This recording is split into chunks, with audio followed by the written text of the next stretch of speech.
শীত উপলক্ষে ওযুর মধ্যে আমাদের বেশ কিছু ত্রুটি হয়, যার কারণে অনেক সময় ওযু হয়ই না। শীতের সময় আমাদের ত্বকটা শুকনা থাকে, চামড়াটা সাধারণত কি থাকে, একটু শুষ্ক থাকে। তো যার কারণে আপনি যদি পানি দেন, দেখবেন যে শুধু পানি দিয়ে দিলেই ভিজে না, একটু ভালো করে কি লাগে, ডলতে হয়। বিশেষ করে কয়েকটা অঙ্গ, দুই পায়ের গোড়ালি, এগুলো দেখা যায় যে শুধু আপনি টেপের সামনে পা ধরলেন তাতেই শুকায় যায়, ভিজে যায় না, বরং শুকনা থাকে, অনেকের পা ফেটে থাকে। এই জন্য এটাকে ডলে ডলে কি করতে হয়, ভেজাতে হয় এবং ধুইতে হয়, পানি লাগাইতে হয়। কারণ ত্বক যদি শুকনা থাকে ওযু হবে। অনেকের দেখবেন যে শীতের সময় কোন রকম এরকম টেপতে পানি নিয়ে এভাবে মেরে দিয়ে শেষ, কোনোই শুকনা থেকে যায়। এই জন্য এগুলোকে ডলে ডলে ধোয়া। অনেকে আছে মুখ ধোন কোন রকম তাড়াহুড়া করে, কানের লতি, এই যে গোড়ার অংশ, চুলের অংশ, গোড়া, এগুলোতে দেখা যায় শুকনা থেকে যায়। নবী করিম সাল্লাল্লাহু আলাইহি ওয়াসাল্লাম বলেছেন, ওয়াইলুল লিল আকাবি মিনান নার, তোমাদের পায়ের গিরা গোড়ালি এগুলোকে জাহান্নামের আগুন থেকে বাঁচাবা, কারণ এগুলো যদি শুকনা থেকে যায় সেগুলো জান্নাতে যাবে না, জাহান্নামে যাবে।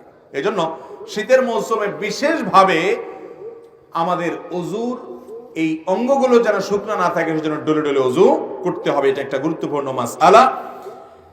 আর ওযুর ক্ষেত্রে আপনারা একটা হাদিস নিশ্চয় খেয়াল করে থাকবেন যে নবী করিম সাল্লাল্লাহু আলাইহি সাল্লাম যেখানে ওযুর কথা বলেছেন সেখানে ইসবাগের কথা বলেছেন। আসবিগুল ওযু, আসবিগুল ওযু আই আকমিলুল ওযু, মানে ওযুকে পূর্ণাঙ্গ ভাবে করো, ভালোভাবে করো। ওযুতে কোনো প্রকার অলসতা করতে হয় না। আমরা দেখা যায় গরমের সময় খুব লম্বা সময় নিয়ে ওযু করি, শীতের সময় আসলে দেখবেন মসজিদের ওযুখানাতে মানুষ নাই। আসর মাগরিব এশা এই সময় তো ওযুখানা দেখবেন যে খালি, অন্য সময় সিরিয়াল পড়ে থাকে।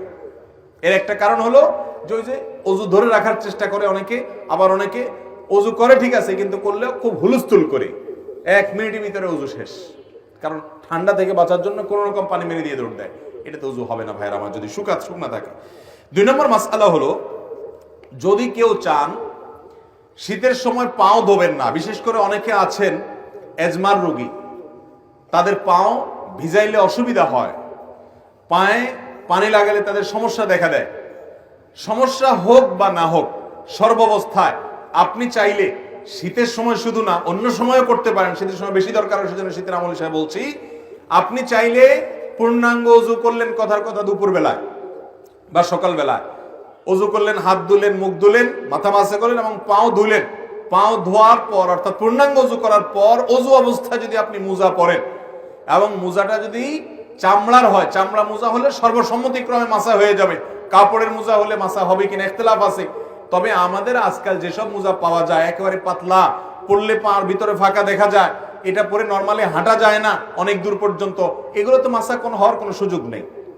তো যাই হোক, আপনি যদি ওযু করার পর এরকম মোজা পরেন, তাহলে সেক্ষেত্রে সেই মোজা পরা অবস্থায় আপনার বাড়িতে অবস্থান থাকাকালীন করলে 24 ঘন্টার মধ্যে ওই মোজা খোলা ছাড়া আপনি ওযু করতে পারবেন। কিভাবে? আপনি হাত ধুলেন, মুখ ধুলেন, মাথা মাসে করলেন, পা ধোয়ার সময় আসলে আপনি ভিজা হাত দিয়া পায়ের উপরে, তলায় না, উপরে এরকম করে একটা টান দিলেন ডান পায়ে, আবার আরেক হাত ভিজায়া বাম পায়ে আরেকরকম একটা টান দিলেন, বা ভিজা হাত দিয়া দোনো পাও আপনি টান দিলেন। তো এইভাবে মাসাহ করার মাধ্যমে পাও ধোয়ার কাজ হয়ে যায়। এবং এটি আহলুস সুন্নাহ ওয়াল জামাতের গুরুত্বপূর্ণ একটা আকীদা যে তারা আহলুস সুন্নাহ ওয়াল জামাতের সকলেই মাসাল খুফাইন বা মুজার উপরে মাসাহ করাকে জায়েজ মনে করে। নবী করিম সাল্লাল্লাহু আলাইহি সাল্লাম মাসাহ করেছেন, আলী রাদিয়াল্লাহু তাআলা কে নির্দেশ করেছেন, বিধায় মুজার উপরে মাসাহ করলে সওয়াব কোনো কম হবে।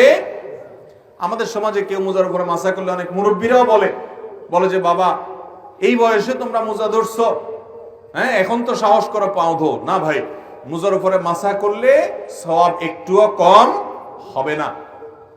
তো শীতের মৌসুম বিশেষ করে মুজার উপরে মাসাহ করা আমলটি করা যেতে পারে। অনেক মুরব্বী আছেন, অনেক অসুস্থ মানুষ আছে, এজমার রোগী আছে, কষ্ট হয়, তারপরও সে মুজার উপরে মাসাহ করে না, না জানার কারণে। তো ভাইরা আমার, মুজার উপরে মাসাহ করা যায় চাইলে, অন্য সময়ও করা যায়, শীতের সময় বেশি দরকার, সেজন্য শীতের মাসালা হিসেবে বললাম। নাম্বার 3, তৃতীয়ত একটা গুরুত্বপূর্ণ মাসআলা হলো, শীত যখন তীব্র হয়, অনেক আপনার হাড় কাঁপানো শীত যখন শুরু হয়, দেখবেন যে গ্রামে শহরে, বিশেষ করে গ্রামে বেশি দেখা যায়, অনেকে চাদর মুড়ি দিয়ে নামাজ পড়েন। আছে না নাই?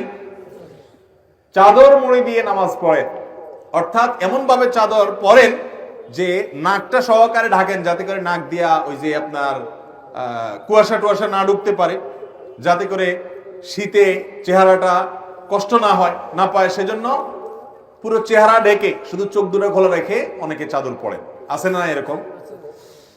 মাথা আপনি চাদরে লাগান, কোনো অসুবিধা নেই, কিন্তু আপনি মুখ ঢাকেন তাহলে সেটা মাকরুহ হবে।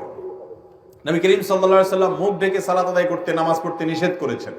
অতএব শীতের সময় এই মাসআলাটা না জানার কারণে আমাদের অনেক ভাইরা আছেন যে এরকম পুরাটা মুড়ি দিয়ে নামাজ পড়েন। মহিলা হোক আর পুরুষ হোক, সকলের জন্য এক মাসআলা যে শীতের সময় হোক আর গরমের সময় হোক মুখ ঢেকে নামাজ পড়বেন না, নামাজের সময় মুখ খোলা রাখতে হবে।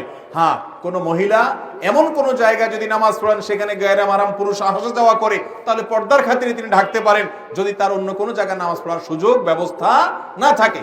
কিন্তু সাধারণ অবস্থাতে এটা করা যাবে না। এই জন্য ভাইরা আমার, শীতের সময় মাসআলাটাও মাথায় রাখতে হবে যেন মুখ ঢাকা না হয় আমাদের চাদর দিয়ে। অনেকে মাফলার দিয়েও করে, চাদর না, মাফলারে এমন ভাবে পেঁচায় শুধু চোখ দুটো বাইরে হয়ে থাকে এবং নাক মুখ সব মাফলারে পেঁচানো থাকে। এরকম করলে নামাজ হয়ে যাবে, কিন্তু ত্রুটিপূর্ণ হবে এবং মাকরুহ হবে। নাম্বার 4, অনেকে শীতের সময় জ্বরের কারণে অথবা ঠান্ডা লাগছে, প্রচন্ড সর্দি হয়েছে, এই জন্য তিনি নামাজ পড়েন না। এখন কথা হলো যে আমার শীতের মৌসুমে জ্বর বা ঠান্ডা এমন ভাবে লাগছে যে আমি ওযু করতে গেলে অসুস্থ হয়ে যাব, তাহলে তার জন্য নামাজ মাফ কিনা? উত্তর হলো নামাজ মাফ না। তিনি প্রয়োজনে পানি গরম করে ওযু করবেন। পানি গরম করে ওযু করে যদি তিনি তার এই কষ্ট দূর করতে পারেন তাহলে ফাবিহা ওয়া নি'মা, ভালো।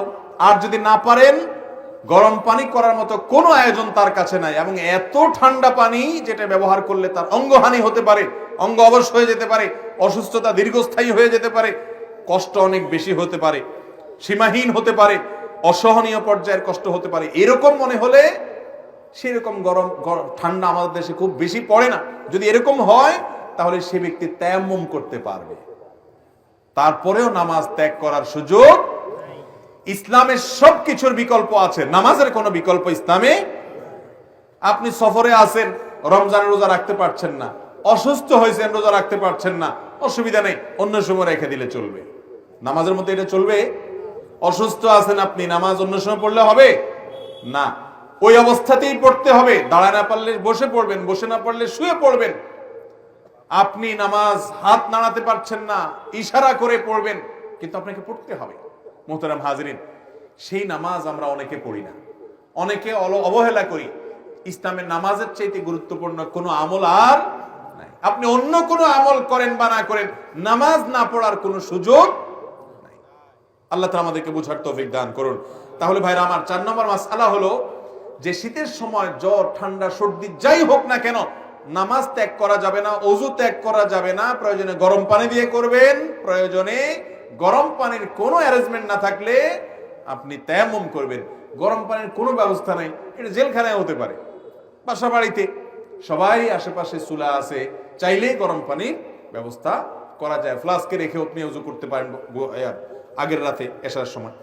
5 নম্বর মাসআলা হলো, অনেকে জানতে চান শীতের সময় যে এই যে শীত বস্ত্র দানের কথা একটু আগে আমরা বললাম, শীতের সময়ের একটা গুরুত্বপূর্ণ কাজ হলো শীতার্ত মানুষের শীত বস্ত্রের ব্যবস্থা করা। এখন প্রশ্ন হলো, যাকাতের টাকা দিয়ে শীত বস্ত্র দেওয়া যাবে কিনা? এর উত্তর হলো, যাকাতের টাকায় শীত বস্ত্র দেওয়া যাবে ওই ব্যক্তিকে যে ব্যক্তি যাকাতের হকদার, তার শীত বস্ত্র কেনার টাকা নাই, তখন আপনি তাকে শীতের কাপড় কিনে দিলেন, যাকাতের টাকা থেকে এটা জায়েজ আছে।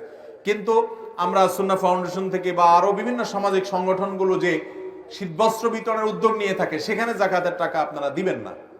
আমরাও বলি যে আমাদের এখানে কেউ যাকাতের টাকা দিবেন না, কারণ আমরা যখন বিভিন্ন এলাকাতে গরিব দুঃখীদের মধ্যে শীতের কাপড় দেই, তখন কে যাকাতের হকদার আর কে যাকাতের হকদার না, এটা এতটা বেছে বেছে দেওয়া সম্ভব হয় না। যার কারণে যাকাতের টাকা দিয়ে শীতের কাপড় দিলে আপনার জানাশোনা কোনো গরিব যিনি অবশ্যই যাকাতের হকদার, তাকে আপনি দিতে পারবেন, কোনো অসুবিধা নেই। নাম্বার 6, একটা গুরুত্বপূর্ণ মাসআলা হলো, শীতের সময় অনেকে দেখা গেল ধরুন শুধু চাদর গায়ে দিয়ে নামাজ পড়ছেন, তো চাদরের ভেতরেই হাতটা থাকে, হাত উঠানো, হাত বাঁধা, এই মুভমেন্ট করা, এই সবগুলো চাদরের ভিতরে করা, কারণ বাইরে করলে শীত লাগে। এই রোগটা আছে না নাই? এটাও হাদিসে পরিষ্কার ভাবে নিষেধ। আপনি যদি এক কাপড়ে, যে কাপড়ে নামাজ পড়েন, ধরেন আপনি চাদরে নামাজ পড়ছেন, তো আপনি হাত উঠানোর জন্য, হাত বাঁধার জন্য চাদরের বাইরে হাতটা বের করে নেবেন। আর যদি জামা গায়ে দেওয়া থাকে তাহলে তার বাইর করার কিছু নেই, হাতার ভিতরে হাত থাকাই যথেষ্ট। কিন্তু চাদরের ভিতরে যদি আপনি নামাজ পড়েন বা আপনি বড় কোনো কাপড়ে নামাজ পড়েন, তাহলে সেক্ষেত্রে শীতের জন্য ভিতরে ভিতরে আপনি সেরে ফেললেন, হাতটা বাইর করলেন না, নামাজ হয়ে যাবে, কিন্তু এটা মাকরু এবং অনুচিত কাজ। শীতের সময় এই কাজটা অনেক বেশি হয়ে থাকে, এটা লক্ষ্য রাখতে হবে। এটা 6 নম্বর মাসআলা। 7 নম্বর মাসআলা হলো, শীত একটু বেশি হলে, গরমের সময় দেখা যায় গরম একটু বেশি হলে কিছু মানুষ দেখবেন যে শীতের মা বাপ 14 গোষ্ঠী তুলে গালি দেয়। দেখছেন আপনারা? গালিগুলো তো আর আপনাদের কারো অজানা না, আশেপাশে বিভিন্ন মানুষ দেয় না, মা তুলে বাপ তুলে। শীতের আবার মা বাপ আছে, সে মা বাপ তুলে মুখ খারাপ করে, লানত দেয়। তিরমিজির হাদিসে আসছে নবী করিম সাল্লাল্লাহু আলাইহি ওয়াসাল্লাম বলেছেন, কোন ব্যক্তি যদি এমন কোন বস্তুকে, আল্লাহর এমন কোন সৃষ্টিকে যদি লানত দেয় যে লানত পড়ার ক্ষেত্র না, তাহলে সেই লানতটা তার উপরে বর্ষণ হয়। ভাইরা আমার আগের বক্তা আলোচনা করছেন রাগ দমন করা নিয়ে। এসব ওয়াজ হয় না আজকাল, দরকারি ওয়াজ ভাই। রাগ দমন করতে হবে। অনেক নামাজি মানুষ কিন্তু বদমেজাজি আছে না নাই? দাড়িওয়ালা মানুষ সবই ঠিক আছে মাশাআল্লাহ, মেজাজটা এত বিশ্রী যে একজন ইমানদার এত বিশ্রী আচরণ হওয়ার কথা। অতএব ভাইরা আমার, শীতের তীব্রতায় বা গরমের তীব্রতায় কোন অবস্থাতে শীত বা গরমকে গালমন্দ করা, লানতান করা, অভিশাপ দেওয়া বা বাজে কথা বলা, এটা জাহেল মানুষের কাজ। ইমানদার তো শীত যত তীব্র হবে তার জাহান্নামের কথা তত বেশি স্মরণ হবে, সে তত আরো ভালো কথা বলবে, আরো বিনম্র হবে, আল্লাহর কাছে পানা চাইবে, বাজে কথা বলবে না। আল্লাহ তাআলা আমাদের সবাইকে এই শীতের মৌসুমে আল্লাহকে সন্তুষ্ট করার মতো আমলগুলো করে যাওয়ার তৌফিক দান করুন।